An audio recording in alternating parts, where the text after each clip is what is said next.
What's available to people in terms of opting out nationally?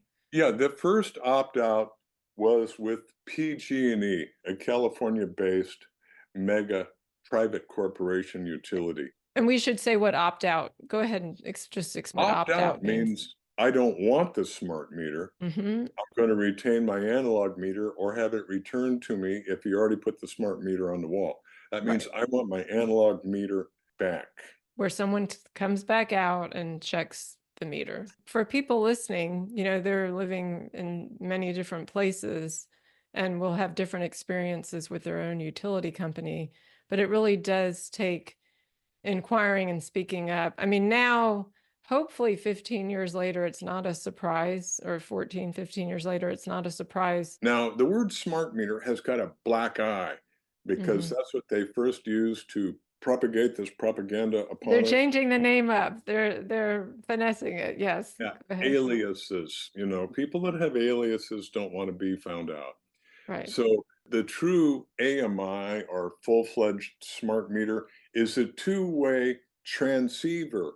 It transmits 10,000 to 100,000 times per day to tell the utility how much electricity you're using.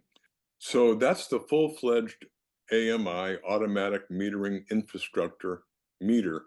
It transmits to the utility, and the utility sends information back to it, Hmm. like increase the power of the wireless radiation, shut off their meter because they're late in their bill, etc. The next one is what's called a digital non-transmitting meter.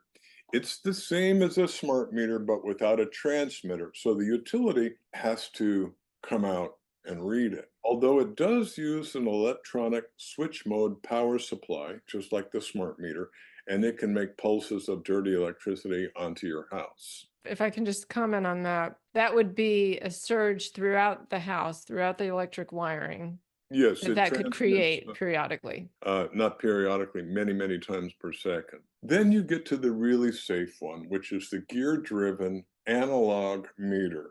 Analog means mechanical, so it's the electromechanical analog meter and has little dials and gears that look like clock dials. The Sure. numbers look like Yes. an odometer on your Okay. car, the way they So if used to someone be. doesn't have that, then they don't have a analog, basically, correct? Yeah, Okay. the analog, you can look in through the glass globe and see the dials and the gears turning. Okay. And that's the safe one. Everything else is harmful to one degree or another, and some very much so.